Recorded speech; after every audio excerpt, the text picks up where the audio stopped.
ರಾಜ್ಯ ರಾಜಕೀಯದಲ್ಲಿ power sharing ಜಟಾಪಟಿ ಜೋರಾಗ್ತಾ ಇದೆ. ರಾಜ್ಯದಲ್ಲಿ ಸಿಎಂ ಕುರ್ಚಿ ಕದನಕ್ಕೆ ಹೈಕಮಾಂಡ್ ನಿಂದ ಬ್ರೇಕ್ ಬೀಳುತ್ತಾ ಎನ್ನುವಂತ ಪ್ರಶ್ನೆಗಳು ಹುಟ್ಟಿಕೊಳ್ತಾ ಇದೆ. ನಾಳೆ ದೆಹಲಿಗೆ ಬರುವಂತೆ ಮುಖ್ಯಮಂತ್ರಿ ಸಿದ್ದರಾಮಯ್ಯ, ಡಿಸಿಎಂ ಡಿಕೆ ಶಿವಕುಮಾರ್ ಅವರಿಗೆ ಬುಲಾವ್ ಬಂದಿದೆ. ಎಸ್ಐಆರ್ ಸಂಬಂಧ ಸಭೆ ನಡೀತಾ ಇದ್ದ ವೇಳೆ ಹೈಕಮಾಂಡ್ ಕರೆ ಮಾಡಿದ್ದಾರೆ. ಅಧಿಕಾರ ಹಸ್ತಾಂತರ ಸಂಬಂಧ ಕಾಂಗ್ರೆಸ್ನಲ್ಲಿ ಶೀತಲ ಸಮರ ಜೋರಾಗ್ತಾ ಇದೆ. ರಾಜ್ಯಸಭಾ ಚುನಾವಣೆ ಸಂಬಂಧ ಚರ್ಚೆ ಮಾಡೋಕೆ ಬುಲಾವನ್ನ ಕೊಟ್ಟರೆ ಹಾಗಾದ್ರೆ ಅಧಿಕಾರ ಹಂಚಿಕೆ ವಿಚಾರ, ಸಂಪುಟ ಪುನರ್ರಚನೆ, ಸಾಕಷ್ಟು ವಿಚಾರಗಳು ಚರ್ಚೆ ಆಗ್ತಾ ಇದೆ ಕಾಂಗ್ರೆಸ್ ಪಾಳ್ಯದಲ್ಲಿ. ನಾಳೆ ಅಧಿಕಾರ ಹಂಚಿಕೆ ಕುತೂಹಲಕ್ಕೆ ತೆರೆ ಬೀಳುತ್ತಾ, ಈ ರೀತಿಯಾಗೂ ಕೂಡ ಪ್ರಶ್ನೆಗಳು ಹುಟ್ಟಿಕೊಂಡಿವೆ.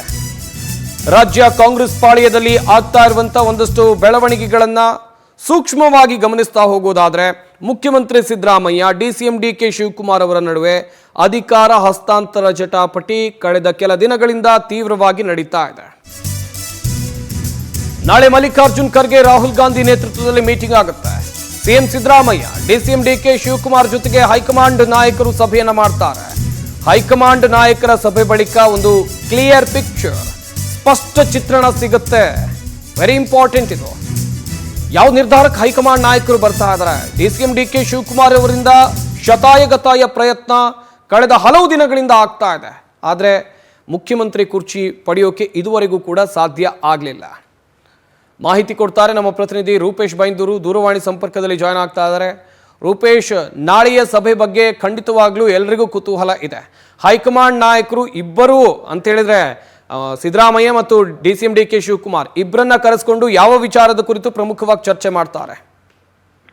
ಸಂಪತ್, ಈಗ ದಿನದಿಂದ ದಿನಕ್ಕೆ ಕುತೂಹಲ ಹೆಚ್ಚಾಗ್ತಾನೆ ಇದೆ. ಯಾಕಂತ ಹೇಳಿದ್ರೆ ನಿನ್ನೆ ಎಸ್ಐಆರ್ ಸಭೆ ನಡುವೆ ಕೆ.ಸಿ. ವೇಣುಗೋಪಾಲ್ ಅವರು ಕರೆ ಮಾಡಿ ರಾಹುಲ್ ಗಾಂಧಿ ಅವರು ದೆಹಲಿಗೆ ಬರ್ಲಿಕ್ಕೆ ಇದ್ದಾರೆ ಅಂತೇಳಿ ಸಿಎಂ ಸಿದ್ದರಾಮಯ್ಯ ಹೇಳಿದಾಗ ಎಲ್ರಿಗೂ ಕೂಡ ಒಂದಿಷ್ಟು ಆತಂಕ, ಒಂದಿಷ್ಟು ಜನಕ್ಕೆ ಕುತೂಹಲ. ಯಾಕಂತ ಹೇಳಿದ್ರೆ ಇಲ್ಲಿ ರಾಹುಲ್ ಗಾಂಧಿ ಅವರು ಏನು ಕೇಳ್ಬಹುದು ಅಂತ ಹೇಳಿ ಅಥವಾ ಏನ್ ಹೇಳ್ಬಹುದು ಅನ್ನೋ ಚರ್ಚೆ. ಯಾಕಂತ ಹೇಳಿದ್ರೆ ಇಲ್ಲಿಗ ಪ್ರಮುಖವಾಗಿ ರಾಹುಲ್ ಗಾಂಧಿ ಅವರು ಹಿಂದೆ ವಿದೇಶ ಪ್ರವಾಸವನ್ನ ಕೈಗೊಳ್ಳುತ್ತಾರೆ. ಅಂದ್ರೆ ನಿನ್ನೆ ವಿದೇಶ ಪ್ರವಾಸಕ್ಕೆ ಅಂದುಕೊಂಡಂತೆ ಪ್ಲಾನ್ ಆಗಿದ್ರೆ ಹೋಗಬೇಕಾಗಿತ್ತು. ಆದ್ರೆ ವಿದೇಶ ಪ್ರವಾಸವನ್ನೇ ಮುಂದೂಡಿ ಕರ್ನಾಟಕದಲ್ಲಿ ನಾಯಕತ್ವ ಬದಲಾವಣೆ ಬಿಕ್ಕಟ್ಟು, ಸಂಪುಟ ಪುನರ್ರಚನೆ ವಿಚಾರ ಇತ್ತು. ಆ ಬಗ್ಗೆ ಮಾತಾಡಬೇಕು ಅಂತ ಹೇಳಿ ವಿದೇಶ ಪ್ರವಾಸವನ್ನು ಮುಂದೂಡಿಕೊಂಡಿದ್ದಾರೆ. ಅದೇ ರೀತಿಯಾಗಿ ಸಿಎಂ ಸಿದ್ದರಾಮಯ್ಯ, ಡಿಕೆ ಶಿವಕುಮಾರ್ ಇಬ್ಬರಿಗೂ ಕೂಡ ಬಲಾವ್ ಕೊಟ್ಟಿದ್ದಾರೆ. ಇದು ಕೇವಲ ಒಂದೆರಡು ದಿನಗಳ ಒಂದು ಸರ್ಕಸ್ ಅಲ್ಲ, ಸಾಕಷ್ಟು ದಿನಗಳಿಂದ ಒಂದು ಚರ್ಚೆ ಆಗ್ತಾ ಇತ್ತು. ಸಿಎಂ ಬದಲಾವಣೆ ಆಗಬೇಕು ಅಂತ ಚರ್ಚೆಗೆ 2 ವರ್ಷ ಸಿಎಂ ಸಿದ್ದರಾಮಯ್ಯನವರು ಅಧಿಕಾರಕ್ಕೆ ಬಂದು 2 ವರ್ಷ ಆದಾಗಲೇ ಆರಂಭವಾಗಿತ್ತು. 2 ವರ್ಷ ಆದಾಗ ಡಿಸಿಎಂ ಡಿಕೆ ಶಿವಕುಮಾರ್ ಅಧಿಕಾರ ಹಂಚಿಕೆಯ ಸೂತ್ರದ ಬಗ್ಗೆ ಮಾತಾಡಿದ್ರು. ಅದಾದ ಬಳಿಕ ಡಿಸಿಎಂ ಡಿಕೆ ಶಿವಕುಮಾರ್ ಹಲವು ಬಾರಿ ದೆಹಲಿಗೆ ಹೋಗಿದ್ರು.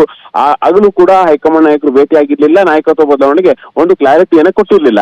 ಹೀಗಾಗಿ ಈಗ ನಾಯಕತ್ವ ಬದಲಾವಣೆ ಕ್ಲಾರಿಟಿ ಕೊಡ್ಲಿಕ್ಕೋಸ್ಕರನೇ ಈಗ ದೆಹಲಿ ಕರೆದಂತೆ ಕಾಣ್ತಾ ಇದೆ. ಹೀಗಾಗಿ ಒಂದು ಕಡೆ ನಾಯಕತ್ವ ಬದಲಾವಣೆ ಚರ್ಚೆ ಆಗುತ್ತೆ ಅಂತ ಹೇಳಲಾಗ್ತಾ ಇತ್ತು.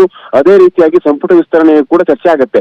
ಮೊದಲನೇದಾಗಿ ಡಿಸಿಎಂ ಅವರಿಗೆ ಕನ್ವಿನ್ಸ್ ಮಾಡುವಂತ ಪ್ರಯತ್ನವನ್ನು ಮಾಡಬಹುದು ಅಂತ ಹೇಳಲಾಗ್ತಾ ಇದೆ. ಯಾಕಂತ ಹೇಳಿದ್ರೆ ಈಗ ಈ ಸಂದರ್ಭದಲ್ಲಿ ಕಾಂಗ್ರೆಸ್ ನಾಯಕತ್ವ ಡಿಕೆ ಶಿವಕುಮಾರ್ ಅಧಿಕಾರ ಬಿಟ್ಟು ಕೊಟ್ರೆ ರಾಜ್ಯದಲ್ಲಿ ಯಾವ ರೀತಿ ಚೇಂಜಸ್ ಆಗಬಹುದು, ಯಾವ ರೀತಿಯಾಗಿ ಬದಲಾವಣೆಗಳಾಗಬಹುದು ಅದೊಂದು ವಿಚಾರ.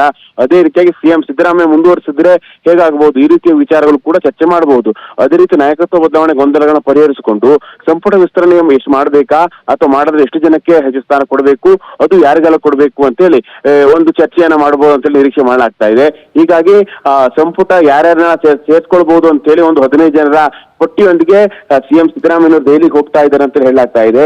ಹೀಗಾಗಿ ಈಗ ದೊಡ್ಡ ಮಟ್ಟ ಕುತೂಹಲ, ಒಂದು ನಾಯಕತ್ವ ಬದಲಾವಣೆಗೆ ಬ್ರೇಕ್ ಬೀಳಬಹುದು ಅಂತ ಹೇಳಿ. ಆದ್ರೆ ನಾಯಕತ್ವ ಬದಲಾವಣೆ ಬ್ರೇಕ್ ಹಾಕಿದ್ರೆ ಒಂದು ಕಡೆ ಸಿಎಂ ಸಿದ್ದರಾಮಯ್ಯನವರಿಗೆ ಕೆಳಗಿಳಿಸಬೇಕಾಗತ್ತೆ, ಇಲ್ಲ ಅಂತ ಹೇಳಿದ್ರೆ ಡಿಕೆ ಶಿವಕುಮಾರ್ ಅಧಿಕಾರ ಕೊಡದೇ ಇರಬೇಕಾಗತ್ತೆ. ಹೀಗಾಗಿ ಈ ರೀತಿಯಾಗಿ ಆದ್ರೆ ಒಂದು ರಾಜ್ಯದಲ್ಲಂತೂ ಒಂದು ಬಿಕ್ಕಟ್ಟು ಸೃಷ್ಟಿ ಆಗಬಹುದು ಅನ್ನುವಂತ ಚರ್ಚೆ ಇದೆ. ಸಂಪತ್, ಥ್ಯಾಂಕ್ ಯು ರೂಪೇಶ್ ತಮ್ಮೆಲ್ಲ ಡೀಟೇಲ್ಸ್ಗಾಗಿ.